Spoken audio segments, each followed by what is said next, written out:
Барлықтарыңызға сәлем достар. Бүгінгі сабағымызда біз бұрыс етістіктер жайлы өтетін боламыз.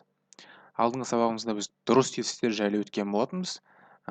Past simple'да дұрыс етістіктер қалай болады? Енді осы жолы бұрыс етістіктер, яғни irregular verbs қалай болады екен? Сол жағын көретін боламыз.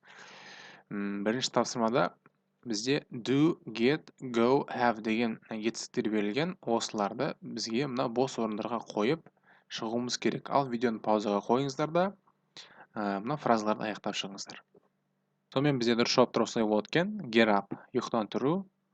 Have breakfast, таңғы ас ішу. Go to school, мектепке бару. Go shopping, дүкенге бару. Have dinner, кешкі ас ішу. Do homework, үй жұмысын жасау. Неге бұл төрт етістік? Оны қазір сіздер не үшін екенін түсінетін боласыздар. Өйткені бұлар бұрыс етістіктер. Ал мынаны қазір қосып шығайын, тыңдап, артынан қайталап шықсаңыздар болады. 4.7 1. Get up. 2. Have breakfast. 3. Go to school. 4. Go shopping. 5. Have dinner. 6. Do homework. Мінекей, енді біз тыңдалым бөліміне келдік. Оқып жүрейік тапсырмасын. Ben is in Paris on business. Ben Парижде жұмыс бабымен жүр. His 17-year-old daughter Linda is at home in Toronto. Оның 17 жастағы қызы Линда Торонтода үйде қалды. Listen and check the places where she was during the day. Тыңдаңыздар және белгілеңіздер. Оның қызы сол бір күн бойы қай жерлерде болғанын дейді. Қазір қосамын, мұқият тыңдап отырып, мына қай жерлерінде болғанын. At school, мектепте, at the gym, жаттығу залында, музейде, hair salon дегеніміз ол шаштараз, at a cafe, кафеда, restaurant, мейрамханада, at a shopping mall, дүкендерде, at the movies, кинотеатрда. Ал мұқият тыңдаңыздар да белгілеп отырыңыздар. 4.8 Hello? Hi, honey. Oh, hi, Dad. How's Paris? Fine. A lot of work. Did you have a good day? It was okay. What did you do? I got up early. I went to school. How was it? Good. We didn't have classes. We went to an art museum. Oh, nice. Did you have lunch there? Yes, we had lunch at the cafe, and then I went shopping with Katie. Did you do your homework? Yes, Dad. I did my homework after dinner, like always. Who's that, Linda? Сонымен белгілеп үлгердіңіздер деген ойдамын. Естеріңізге сала кетейін, бұл материалдардың бәрі бізде Telegram каналда бар. Сол жерден жүктеп алсаңыздар болады. Ал мен дұрыс жауаптарын берейін. Осы жерлерде болған екен, мектепте, музейде, кафеде және осы шоппинг-моллда. Енді біз қазір қайтадан тыңдаймыз да, мына жерде уже жазылып тұр, бүткіл диалог. Бос қалған орындарды сол айтылып жатқан жердегімен толықтыруымыз керек. Жақсы ма? Онда қазір қосамын, тыңдайық және бос орындарды толтырайық. 4.8 Hello? Hi, honey. Oh, hi, Dad. How's Paris? Fine. A lot of work. Did you have a good day? It was okay. What did you do? I got up early. I went to school. How was it? Good. We didn't have classes. We went to an art museum. Oh, nice. Did you have lunch there? Yes, we had lunch at the cafe, and then I went shopping with Katie. Did you do your homework? Yes, Dad. I did my homework after dinner, like always. Who's that, Linda? Жазып үлгердіңіздер деп ойлаймын. Онда қазір сіздерге дұрыс жауабын берейін. Сонымен бізде дұрыс жауаптар осылай болады екен. Біріншісінде day. Did you have a good day? Жақсы күн, бүгін күнің жақсы болды ма? Yes, it was okay. What did you do? Сен не істедің? I got up. Up. Got up деген ұйқыдан тұрдым. Get up дегеннің екінші формасы got up. Early. I went to school. Ерте тұрып мектепке бардым. How was it? Қалай болды? Great. Керемет. Үшінші сөз great. We didn't have classes. Бізде сабақ болған жоқ. We went to an art museum. Көркем өнер, яғни өнер музейіне бардық дейді. Oh, nice, жақсы. Did you have lunch there? Түскі ас тұяқта іштің бе? Yes, we had lunch at the cafe. Біз кафеде тамақ іштік. And then I went shopping with Katie. Содан кейін біз Кэти екеуміз магазин аралауға бардық. Өзің үй жұмысын істедің ба? Did you do your homework? Yes, dad. Yeah, papa. I did my homework after dinner, like always. Мен өзімнің үй жұмысымды кешкі астан кейін істедім. Who's that, Linda? Олар кімдер? Linda. Осылай екен. Қазір мынаны аяғына дейін тыңдаймыз. Мына екі сұраққа жауап беруіміз керек. Where is Linda's mother? Линданың анасы қайда? Бірінші сұрақ. Екіншісі, who is Linda with? Linda кіммен бірге? Осы екі сұраққа жауап берейік, қазір қосамын. 4.9. Who's that, Linda? What? I can hear people in the house. Oh, it's just the TV. Can I speak to your mother? Mom? She's out. She went to the movies with her friends. Are you alone? Yes, I am. Linda, is somebody with you? Yes, Dad. Annie, Sophie, and Tony are here. Oh, who are they? And who's Tony? He's a friend, Dad. He's very nice. And Sophie and Annie are too. Сонымен, қазір сіздерге дұрыс жауабын берейін. Бірінші сұраққа Линданың мамасы қайда? She went to the movies. Ол кинотеатрға кетіп қалды, кино қарауға. Бірінші жауабы she went to the movies. Екіншісі, Линда кіммен бірге екен? She's with her friends, Annie, Sophie, Tony. Осы үш досымен бірге екен. Дұрыс жауап осылай. Грамматика бөліміне көшейік. Мына диалогтағы бар нәрселерді мына жерге қойып шығуымыз керек қазір. I get up early. Мен таңертең ерте тұрамын. Оның өткен шағы бізде берілген. I got up. Яғни got болу керек. Got up. Go to school.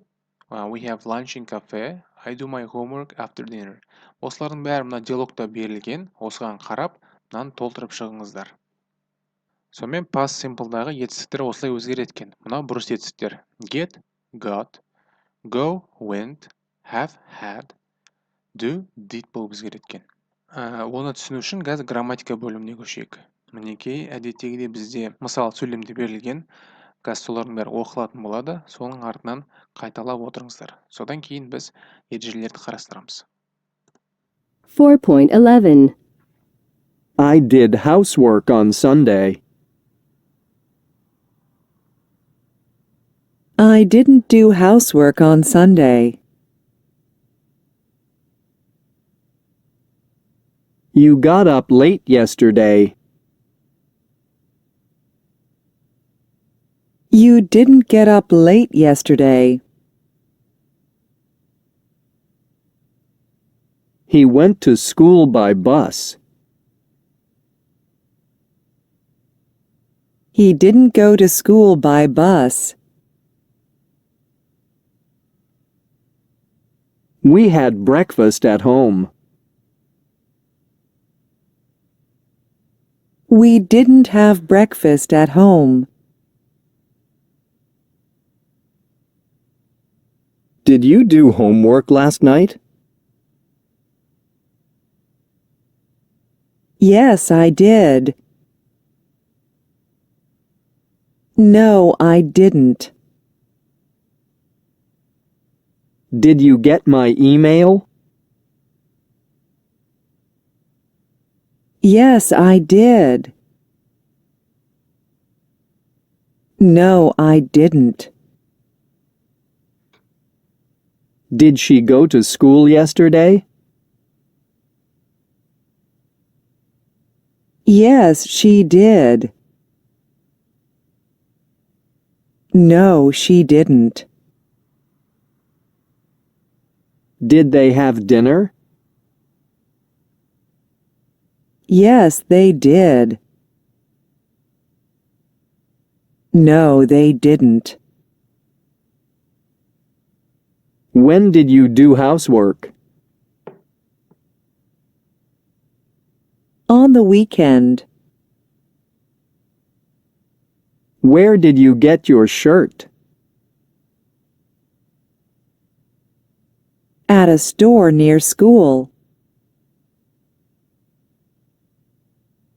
Who did you go to the movie with? My sister and her friend. What did you have for breakfast? Coffee and toast. Енді біз ережелерді қарап кетейік. Do, have, go, get. Бұл бұрыс етістіктердің бірі болып табылады. Осыдан да басқа бұрыс етістіктер бар. Алдымен осы төртеуін қарастырып көрейік. Irregular дегеніміз бұрыс. In the simple past. Irregular simple past verbs do not end in ed. Яғни осы do, have, get осыларға ed жалғамаймыз өткен шақта. Go, мысалы, ол went болып өзгереді. He go деп айта алмайсыздар міне былай. He went to school by bus. Енді сол сияқты do did болып өзгереді. Get got болып өзгереді. Have had болып өзгереді. Go went болып өзгереді екен. Use the base form. Мінекей қараңыздар. Болымсыз сөйлемде және сұраулы сөйлемде біз етістіктің негізгі формасын қолданамыз. Яғни болымсыз сөйлем he didn't, иә? Білеміз didn't дегеніміз ол болымсыз сөйлемде қолданатын көмекші етістік. Одан кейін негізгі түбір етістік go болады. He didn't go to school by bus. Did you get my email? Сен менің имейлімді қабылдадың ба? We use did and didn't in short answers. Did you go to work? Жұмысқа бардың ба? Yes, I did. Жауап берген кезде yes, I went деп жауап бермейсіз. Yes, I did деп жауап бересіз. Немесе no, I didn't деп жауап беру керексіз. Сұраулы сөйлемдерге. Did you have breakfast? No, I didn't. Did пен didn't. Мінекей қараңыздар. Мына сұраулы сөйлемде did. Ол көмекші етістік. Did you go to gym? Go to the gym. Сен жаттығу залына бардың ба? Yes, I did. Иә, мен бардым. Болымсыз сөйлемдерде did not. Ол да бізде көмекші етістік. I didn't have breakfast. Мен таңғы асын ішкен жоқпын. Did you have breakfast? Бұл жерде де көмекші етістік. Сен таңғы асын іштің бе? Жоқ. No, I didn't. Did can also be a normal verb. Яғни did бізде кәдімгі етістікте болуы мүмкін. Оны өтіп кеттік қой. Do бізде did болады. Ол кәдімгі етістік. I did housework on the weekend. Демалыс күні мен үйдің жұмыс жасадым. Бұл жерде did дегеніміз ол көмекші етістік емес. Сонымен міндетті түрде осының бәрін дәптеріңізге жазып, мағыналарын бәрін жазып, жаттап үйреніп алыңыздар. Бұл өте керекті болады сіздерге. Сонымен біз мынау қызықты reading бөліміне келдік. Әдеттегідей бізде суреттер берілген. Сол суреттерді осы тексттің ішінде бос қалып қалған орындарға қоямыз. Яғни бізде бір сөйлем болады, сол сөйлемнің сурет ретінде біз белгілеуіміз керек.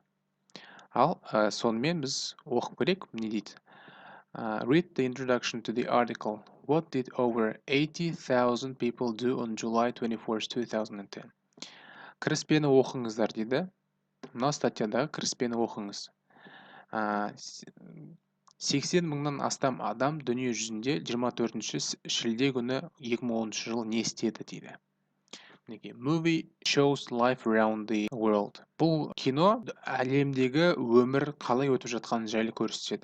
On July 24, 2010, over 80,000 people all over the world made videos of their day. Director Kevin MacDonald used the videos to make Life in a Day a 90-minute movie. Шілденің 24 күні 2010 жылы 80 мыңнан астам адам дүние жүзі бойынша өзінің сол күнгі бой не істегенін соның бәрін видеоға түсірді дейді. Режиссер Кевин Макдональд сол видеолардың бәрін біріктіріп, бір күннің ішіндегі өмір атты 90 минуттық киносын шығарды дейді. Енді қызық деп ойлаймын сіздерге. Қазір бұл текстті бірге оқиық. In many ways, July 24, 2010 was a normal Saturday. Көп жағынан 24 шілде 2010 жыл кәдімгі қарапайым сенбі күні болды. People all over the world got up in the morning and had breakfast. Адамдар, дүние жүзіндегі адамдар, әдеттегідей таңертең ұйқыдан тұрып, өздерінің таңғы астарын ішті. They read the newspaper and drank tea. Олар газет оқыды және шай ішті. Сонымен бізде бірінші бос қалған орын қайсысына келеді екен? C екен. Шай ішіп жатыр. Осы C-ді қойымыз керек мына жерге.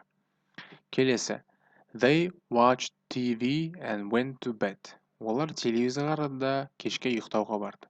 But that wasn't all.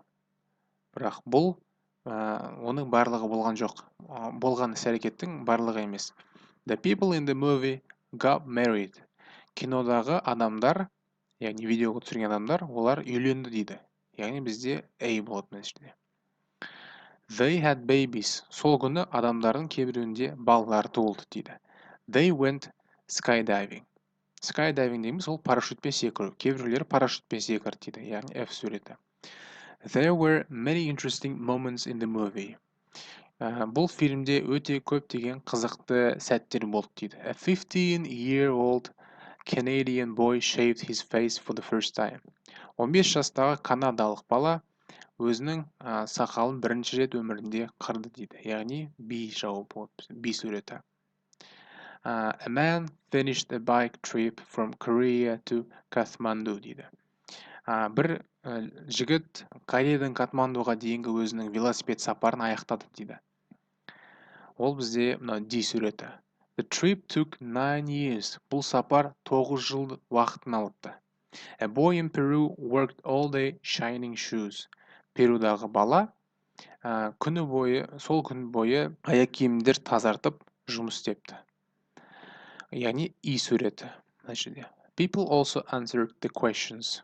What do you have in your pocket? Адамдар сондай-ақ бір сұрақтарға жауап берді дейді. Сіздің қалтаңызда не бар? A lot of people had money. Көбісінде қалтасында ақша болды. Phones and iPods. Ақша, телефон және iPod. One man had the keys to an expensive Lamborghini car. Бір адамда қалтасында қымбат Lamborghini көлігінің кілті болыпты. A man in Africa had nothing. Ал Африкадағы адамның қалтасында ештеңе болмапты. The movie gives a great picture of life all over the world today. Бұл кино қазіргі таңдағы дүние жүзінде болып жатқан адамдардың өмірінің көрінісін керемет көрсетеді дейді. The best part is you can watch it online for free. Ең күшті жері сіз осы фильмді онлайн тегін көре аласыз дейді. Осындай қызықты текст екен бізде. Енді біз соған қатысты мынандай тапсырмаларды орындайық. Бізде текстте бірнеше бұрыс немесе дұрыс етістіктер кездеседі. Солардың бәрін теріп біз мына жаққа жазып шығуымыз керек. Мысалы, make. Оның өткен жағында made болып өзгерді, яғни ол irregular. Irregular дегеніміз бұрыс, regular дегеніміз дұрыс етістіктер. Сонымен мына жақта I-ды қоямыз. Drink. Drink дегеніміз ол бізде бұрыс етістік. Мына жаққа I-ды жазып қоямыз және оны табамыз. Drink дегеніміз ішу ғой, мінекей. Drank. Drank болып өзгереді екен, drank tea. Қалғандарын өйстіп жазып шығыңыздар. Видеоны паузаға басып жазып шығыңыздар. Мінекей бізде дұрыс жауаптар осылай болады екен. Екіншісінде міне use, used. Used дегеніміз мінекей бізде осы жерде тұр. Ол бізде дұрыс етістік. Келесі. Read, read. Read болып оқылады, ол irregular негізінде. Бірдей жазылады, көрдіңіздер ме? Даже иди жалғанбайды, өзі сөйтіп қалады екінші формасында. Read. Ол мысалы біз жерде they read newspapers. Drink, drank болады, ол да irregular verb. Watch, watched. Ол regular кәдімгі иди жалғанады, дұрыс етістік. Shave, shaved. Дұрыс етістік. Finish, finished. Дұрыс етістік. Take, took. Бұрыс етістік. Work, worked. Дұрыс. Answer, answered. Дұрыс етістіктер екен. Сонымен бүгінгі сабағымыз аяқталды. Барлықтарыңызға сәттілік. Оқыңыздар, сөздерді жаттаңыздар. Сау болыңыздар.